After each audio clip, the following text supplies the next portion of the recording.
салому алайкум ёру дӯстон, мана навгонӣ баҳри мардуми сомониёну зарафшону ҳоҷи амиров ки имрӯзҳо барои ҳамин минтақаи морам хел касби аппарат овардан метавонед, агар чи банк ҳам набуроед бо дар ҳаминҷо пули худро налич карда мегӯед. Дӯстон, ин ба қариби худо хоҳад имрӯз оварданаш навгонӣ буд наша. Ман барои шумо навор гуфтам, худо хоҳад аз пагоҳ ин кора сар мешавад.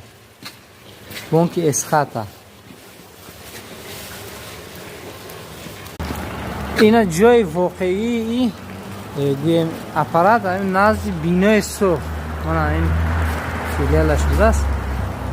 худо хоҳад инам як навгонӣ барои ин минтақаи мо. дӯстон, видео маъқул бошад ки ҳатман фикру андешаи худро мегузоред ки замона ба тарафи мо ҳам наздик шудааст.